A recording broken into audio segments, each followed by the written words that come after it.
कई सप्ताह से ये लोग जो है अनशनकारी, आंदोलनकारी और आमरण अनशन में ये विशेष सर्वेक्षण अमीन जो लगभग 24 दिनों की बात कर ले, हाँ तकरीबन 24 दिन से बने हुए हैं। और ऐसे में टर्मिनेशन तो लगातार हो ही गया। 10,000 लोग जो है बेरोजगार हो गए। कुछ लोग जो है लोभ में कह लें, या बिहार में क्या होता है कि आर्थिक स्थिति की तंगी होती है बहुत ज्यादा, किसी को लोन का दिक्कत है, तो बहुत सारी बातें हैं, कुछ लोग ज्वाइन कर लिए हैं। लेकिन बात है कि बहुत ज्यादा संख्या में वो लोग हैं जो लोग चाह रहे हैं कि नहीं, मुझे परमानेंट किया जाए, मुझे नौकरी पे सही तरीके से रखा जाए। और सबसे बड़ा सवाल है कि 5 सूत्री मांगों को लेकर ये लोग लगातार अब जो है तमाम मंत्री, तमाम सरकार के तमाम नुमाइंदे से बात तो कर ही रहे हैं। अब सीधे मैं बात करूं, ये लोग सीएमओ ऑफिस भी जा रहे हैं और वहां से बातचीत कर रहे हैं। चीफ सेक्रेटरी वहीं रहते हैं, नीतीश कुमार के सेक्रेटरी वहीं रहते हैं, नीतीश कुमार भी आते जाते हैं सचिवालय, जहां पे नीतीश कुमार बैठते भी हैं। अब वहां से बातें आ रही है कि ये लोग चाहते हैं कि चक्कर तो काट रहे हैं लगातार कई दिनों से, लेकिन पता चला है कि सीएमओ ऑफिस में इन लोगों की बातें अब सुनी जा सकती है, लेकिन सुनी नहीं गई है। अब ऐसे में इनसे हम जानेंगे कि क्या बातचीत हो रही है या फिर क्या उम्मीदें हैं। थोड़ा सा इधर से आइए। जो सीएमओ ऑफिस गए होंगे आप लोग, आपको गए हैं? सर आवेदन तो हम लोग शुरू में ही दिए थे कि माननीय मुख्यमंत्री जी से ही हमारा विनती और आरजू था कि सर आप नौकरी आप दिए हैं तो हमको सुरक्षा भी आप दे दीजिए। देखिए हमारा एज सर एक्सपायर हो गया, अब हम ना कहीं फॉर्म भर सकते हैं ना कुछ कर सकते हैं। तो अगर हम ये मांग मान रहे हैं सरकार से, और शुरू से आप देखे होइएगा कि हर हमेशा हम लोग जिंदाबाद के नारे ही लगाए हैं सरकार के बात हुई वहाँ पे सर किसी से बात नहीं हुई है। हम लोग आवेदन केवल दिए हैं और कल भी गए थे तो आवेदन एक्सेप्ट हुआ है, लेकिन किन्हीं अन्य सर के माध्यम से उनको दिया गया है। हमारे एसओ साहब नित्य प्रकाश सर हैं, वो गए थे तो उनका आवेदन लिया गया है, लेकिन अभी तक टाइम नहीं मिला है, जिस वजह से हम लोग इंतजार कर रहे हैं जी। क्या बोले दोबारा आने के लिए? अब वो तो सर अभी आज शाम तक पता चलेगा कि क्या। कोई रिप्लाई नहीं आया? तक कोई रिप्लाई नहीं आया। लेकिन आप लोग सीएमओ ऑफिस कल गए थे उम्मीद लेकर? हाँ उम्मीद लेके तो सर शुरू से ही जा ही रहे हैं, चक्कर तो काट ही रहे हैं, चक्कर काट रहे हैं। यहाँ पे कई मंत्रियों से मुलाकात जी सब जगह सर हम लोग दे दिए हैं, आवेदन दिए हैं अपने मांग को लेकर के, हर चीज को, और सेवा बर्खास्त कर दिया गया है। तो सर से बस अब एसीएस सर हो या जो भी सर हैं, हमारे विनती को सुनिए। 24 दिन से सर हो गया धरना का आज, और हमारे कर्मी भूख हड़ताल पे विगत 12 दिन से सर बैठे हुए हैं। भी हो गए 6 लोग उसमें हॉस्पिटलाइज हो गए। तो आपसे सर हाथ जोड़ के नम्र निवेदन करते हैं, यथाशीघ्र हम लोग को वार्ता के लिए बुलाया जाए सर, और हम लोग आगे आके बात करने के लिए तैयार बैठे हुए हैं। बस आपका आदेश नहीं आया है, जिस वजह से सर रुके इंतजार में। बिल्कुल। क्या वजह हुई नौकरी का आप लोगों ने छोड़ दिया? हम लोगों को अभी तक तो मतलब हम लोगों का जो 5 मांग है उसको अभी तक सरकार कुछ सुन नहीं रही है, जिस वजह से हम लोग इतने दिन से हड़ताल पे हैं। तो वो लोगों ने हम लोगों को टर्मिनेट कर दिया है। क्या सोच के आप लोगों ने नौकरी ज्वाइन किया? हम लोग यही सोच के ज्वाइन किए थे कि हम लोग डिपेंडेंट हो जाएंगे। अगर वो लड़कियों के लिए इतना ज़्यादा करते हैं हर चीज़, तो हम लोग डिपेंडेंट हो जाएंगे। थोड़ा बहुत कहीं भी अपने पेरेंट्स को हम लोग जहाँ तक हो सकता है हेल्प कर सकते हैं, यही सब सोच के हम लोगों ने ज्वाइन किया था। लेकिन जब अब हमारी मांग है कुछ चीज़ों को लेके, तो सरकार को भी हमें वार्ता के लिए बुलाना चाहिए। लेकिन आप लोग सोचे नहीं थे कि ये संविदा कॉन्ट्रैक्ट वाला पहले ही साइन करवा लिया गया आप लोगों से कि नहीं कभी भी हम निकाल सकते हैं, तो क्यों ज्वाइन करें? सोचे तो थे, लेकिन अब वो नहीं कर सकते हैं ना। जितना हम लोगों को बोला गया हम लोगों ने उतना दिन तो कर लिया। जब आपको निकालना ही था, 11 मंथ हुआ था, उसी टाइम आप निकाल दिए रहते, आपको आगे कार्य लेने की जरूरत भी नहीं थी फिर तो। और 11 महीने के बाद क्या कहा गया आप लोग? 11 महीने के बाद अभी तक तो कुछ कहा ही नहीं गया है हम लोगों से, ना ही वार्ता के लिए हम लोगों को बुलाया गया अभी तक। आप लोगों ने कब से अभी कितना साल से काम किया यहाँ पे? हम लोगों का अभी 1 साल हुआ है। 1 साल हुआ है। हाँ। तो आप लोग कहा कि नहीं और भी काम है, आप लोग करते रहिए? हाँ, मतलब हटाने की बात नहीं की गई? अभी तो नहीं की गई थी, लेकिन अब निकाल दिया गया हम लोगों को। कैसे पता चला कि नौकरी हम लोग का कोई सिक्योर नहीं है? खुद से बातें करें कि इस पर परमानेंट किया जाए। कोई एंगल से ही सिक्योर नहीं है हम लोगों का। जब कॉन्ट्रेक्चुअल 11 मंथ के लिए लिया गया है, मतलब यही सोच के यही था कि 11 महीने के बाद निकाल दिया जाएगा। तो हमारा अभी तो अपना लाइफ है कि हर जगह पे आप ऐसी तरह की नौकरी देते रहेंगे तो हम लोग आगे तो और भी फंसते चले जाएंगे ना। कल को हमारा एज नहीं रहेगा, फिर हम क्या चीज का फॉर्म भरेंगे जब एज ही पार हो जाएगा हम लोगों का। जैसे भैया का भी एज पार हो गया है तो भाई और लोग, हाँ, तो कई लोग अभी उस चीज के लिए मांग तो करेंगे ही, आगे वो जाएंगे कहाँ फिर। तो अभी आप लोग चाहते हैं कि एकदम क्लियर फैसला हो जाए? हाँ, इस बार क्लियर एकदम हो जाए कि रखना है या जो भी उनको करना है तो जल्दी करें। कौन जिले से आप लोग? हम लोग बांका डिस्ट्रिक्ट से। बांका से हैं। क्या नाम हुआ? खुशी रानी। अमीन है कानून को? अमीन। अमीन है। ये जो 1 साल से काम जो किए हैं, क्या काम सही है? काम तो सही है, बाकी बात थोड़ा बहुत तो दिक्कत हर जगह होता है काम करने की सैलरी में दिक्कत हो रही है। सैलरी का तो दिक्कत है ही। हम लोगों का पे ग्रेड बढ़ाया जाए, जब 60 साल करेंगे तो पे ग्रेड वैसे भी बढ़ ही जाएगा हम लोगों का। लेकिन 100 बात की एक बात कह रहे हैं कि परमानेंट जब होगा तो सारी बीमारी दूर हो जाएगी। हाँ हाँ बिल्कुल। क्या परमानेंट जब होगा तो सारी बीमारी दूर हो जाएगी? जी सर, बिल्कुल। हम लोग का फ्यूचर भी सिक्योर हो जाएगा और सारे लोग यही सोच के ना नौकरी करते हैं कि हमारा जो फ्यूचर है वो सिक्योर रहे। हम लोग को सैलरी भी सरकार नहीं देती है टाइम पे, 6 महीना 4 महीना इस तरह की सैलरी देती है। जब वो टर्म एंड कंडीशन की बात करते हैं तो ये भी लिख देते हैं कि आप लोग को सैलरी टाइम पे नहीं मिलेगी। संविदा है तभी तो हम लोग पे दबाव बनाया जाता है। हम लोग उसके लिए भी कुछ तो बोल नहीं रहे हैं। हम लोग की जो डिमांड है वो पूरा किया जाए और जितनी को बर्खास्त किया गया है सबको सेवा में वापस लिया जाए। और सरकार से यही अपील है कि जल्द से जल्द हम लोग के से वार्ता करने के लिए आए। बिल्कुल। देखिए, जिस तरीके से जितने भी यहाँ पे महिला अमीन की बात कर लें, सीएमओ ऑफिस में आप लोग की बात की जा रही है, क्या लग रहा है? सरकार से गुजारिश है कि जल्द से जल्द हम लोग को ज्वाइन करवाए। हम लोग राजी खुशी ज्वाइन करने के लिए तैयार हैं। नौकरी देने की बात करती हैं तो हटाएंगे तो कहीं ना कहीं एक निगेटिव इम्पैक्ट ही पड़ेगा सोसाइटी के ऊपर एंड जनता के ऊपर भी।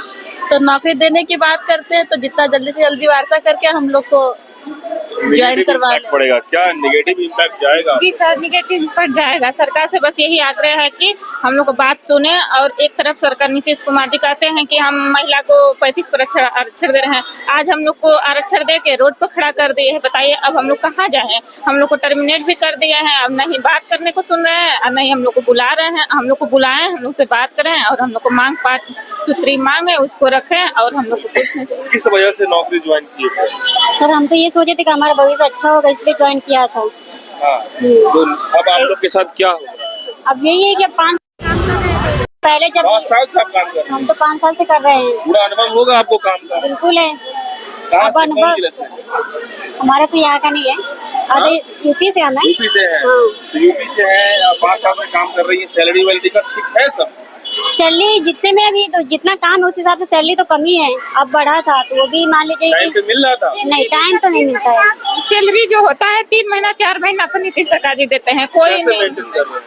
हम लोग घर से मंगाते हैं। पैसा खत्म हो जाता है तो घर से मंगाते हैं। सैलरी भी टाइम से नहीं देते हैं। हाँ। जी, 4 महीना 3 महीना के बाद 2 महीना का देंगे। 4 महीना हो जाएगा उसमें 2 महीना का देंगे, फिर 2 महीना रोक देंगे। तो मतलब दूसरे से कर्ज लेना पड़ता है? यस सर, हम लोग घर से मंगाते हैं, पैसा तो अपना करते हैं। मतलब घर से काम चलवाते हैं पैसा लेके? जी सर। मम्मी पापा से? जी सर, हम लोग को डेली मौजा जाना रहता है, मौजा में खर्चा रहता है, फिर हम लोग ट्रैवलिंग में खर्चा है हम लोग? Yes sir.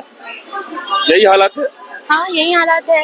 देख ही रहे आप लोग, पिछले 6 महीनों से हम लोग की सैलरी आई है यहाँ से? हाँ उम्मीद है, सरकार से हमारी उम्मीद है कि हमारी मांगों को जल्दी से जल्दी पूरा करे। बिल्कुल। तो जिस तरीके से ये माहौल है और माहौल में वो कहाँ गए, वो बुला लीजिए उनको।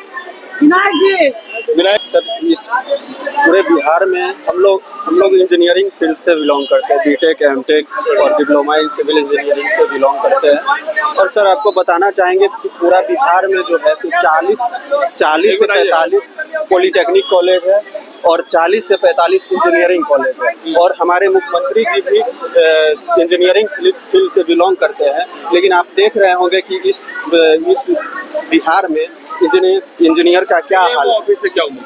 सीएमओ ऑफिस से क्या उम्मीद है सर? हम लोग तो जा ही रहे हैं, गुहार लगा रहे हैं, ना कोई हमसे कोई नहीं वार्ता कर रहा है, ना मुख्यमंत्री जी मिल रहे हैं। कितना सारा नहीं मिल पा रहे हैं। कहाँ मिल रहे हैं सर? हम लोग का आवाज ही नहीं पहुँचाया जा रहा है। लेकिन सवाल है विनायक जी, सीएमओ ऑफिस से जो मुझे जानकारी मिली है कि जो मुझे जानकारी अपनी अंदर की आ रही है कि सीएमओ ऑफिस में चक्कर आप लोग काटते रहेंगे, यही अधिकारी आप लोगों को टर्मिनेट किया यही अधिकारी आप लोगों को कह रहे हैं कि मतलब कि आप लोगों का कोई नियमावली नहीं है, यही अधिकारी कह रहे हैं, चाहे चीफ सेक्रेटरी की बात कर लें, सेक्रेटरी की बात कर लें, कि अब कोई ऑप्शन दिख नहीं रहा है। तो क्या लग रहा है कि चक्कर काटते रह जाएंगे? आप लोग को पॉसिबिलिटी है सुनने का? सर ऐसा है, हम लोग जैसे संघर्ष किए हैं ना, तो संघर्ष का कहीं ना कहीं कुछ ना कुछ अच्छा परिणाम उम्मीद से ही किए हैं। तो हम बस अनुरोध ही कर सकते हैं, और तो हमारे पास तो है नहीं कि मानेंगी कि नहीं यानी कि मानेंगी। जब तक आचार संहिता यहाँ लगेगा तब तक अनुरोध करते रहेंगे। एकदम सर, हम शुरू से आए हैं, अनुरोध करते आए हैं और आज भी कर रहे हैं। लेकिन कुछ लोगों ने मुझे बताया, कुछ लोग बता रहे हैं एक्सपर्ट, कि देखिए यही लोग सस्पेंड आप लोगों को टर्मिनेट किए और वही लोग वहाँ बैठते हैं, तो कैसे आप लोग की बात सुन लेंगे? मुख्यमंत्री जी वहाँ बैठते नहीं है।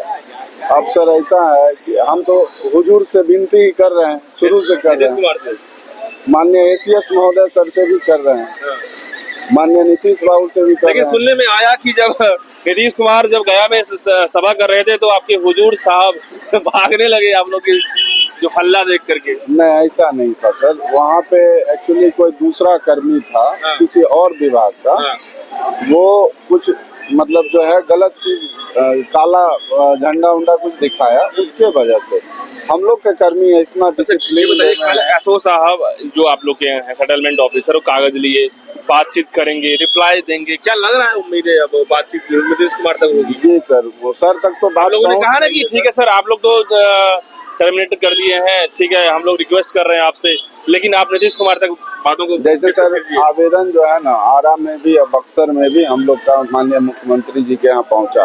अच्छा, ठीक है। हाँ, यहाँ पालीगंज में भी आवेदन नीतीश कुमार के पास पहुँचा है जी, पहुँचा। लेकिन वो आवेदन उल्टा पलटा मतलब पलटाएंगे क्या? नहीं, अब आशा तो इसी बात से है। सवाल यही है, क्या आवेदन जो है आप लोग का क्या उलट पलट होगा?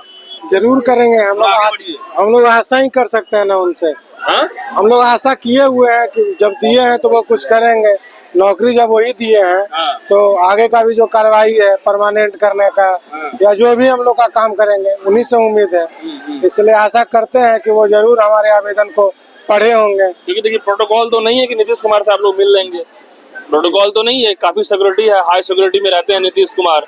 तो सवाल उठ जाता है भाई वो माध्यम तो वही है, एसीएस है या आप लोग के जो सेक्रेटरी साहब हैं, जय सिंह हैं या एसओ साहब हैं, जो माध्यम है उन्हीं के तहत जाइएगा आप लोग। गए हैं सर, उन्हीं के माध्यम से भी गए हैं, डायरेक्ट तो हम लोग मिल नहीं सकते हैं, वो 3 लेयर सेक्रेटरी में रहते हैं। हाँ, बिल्कुल। तो उनसे मिलना थोड़ा मुश्किल होता है, लेकिन हम लोग मिले हैं। हम लोग अपना जो भी मांग था, मांग पत्र उनको दिया गया है, कई जगह से, कई डिस्ट्रिक्ट से दिए, कई जगह से, जहाँ जहाँ हम लोग को मौका मिल रहा है सर, वहाँ जाके हम लोग उनसे मिलने का प्रयास किए, मिले या ना मिले हम लोग अपना मांग पत्र उनको देने का प्रयास किया और पहुँचा भी है। लेकिन कई एक्सपर्ट कह रहे हैं कि ठीक है आप अपनी तसल्ली के लिए बिल्कुल जाइए, बिल्कुल सीएमओ ऑफिस में बातें कीजिए, लेकिन आपके पास रास्ता बहुत बड़ा है। हाईकोर्ट के जो मामले हैं वहाँ से भी एक लीगल एडवाइजर को बेस्ट तरीके से हायर करके आप लोग कर सकते हैं।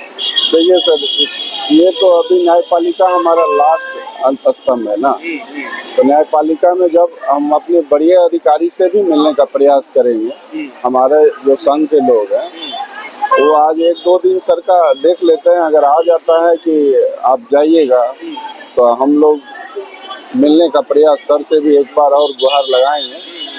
मतलब एक सप्ताह और कोशिश कर रहे हैं जी सर, बात मेरी बन जाए, जी, सीएमओ ऑफिस में नीतीश कुमार तक क्लियरेंस करने का मौका मिल जाए। जी जी, उसके बाद फिर अगला प्रोसेस होगा। देखिए बिल्कुल ये बातें निकल के आ रही है, ये तमाम जो सर्वेक्षण अमीन है ये लोग कह रहे हैं कि हम लोग लगातार कोशिश रिक्वेस्ट में है कि सीएमओ ऑफिस में जाकर के अपनी बातों को एक सप्ताह और, जब इतना ही सही 22 दिन हम लोग का बीत गया तो 24 दिन बीत गया तो थोड़ा और इंतजार कर लें, फिर अंतिम में लास्ट रास्ता है हाई कोर्ट, सुप्रीम कोर्ट या न्यायालय। एक बार तस्वीर दिखाइए, ये सभी अनशनकारी हैं, ये किस हालात में है तस्वीर को देखिए। लगभग 24 दिन से ये सभी आंदोलनकारी, अनशनकारी, भूख हड़ताल, ये सभी लोग जो हैं संख्या में हैं, देखिए चारों बगल से, और 5 लोग हॉस्पिटलाइज हैं और ये 5 लोग लगातार, तस्वीरों को देखिए थोड़ा सा, देखिए किस तरीके से इनकी हालात गंभीर होती जा रही है।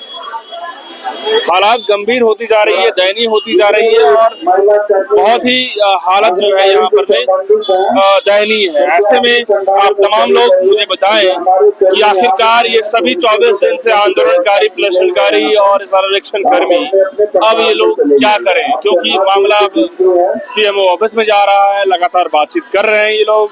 वहाँ सेक्रेटरी, चीफ सेक्रेटरी बैठते हैं, उनसे बातें कर रहे हैं। नीतीश कुमार के पास में मामला गया है, लेकिन नीतीश कुमार क्या इस मसले को लेकर के डिस्कशन किए हैं अपने अधिकारी से, ये अब बड़ा सवाल है। और यदि डिस्कशन किए हैं तो नीतीश कुमार क्या करेंगे, ये उम्मीद लगाए बैठे हैं। लेकिन अंतिम रास्ता फिर उसके बाद न्यायालय का है। आप लोग क्या सोचते हैं, कमेंट में बताइए। धन्यवाद।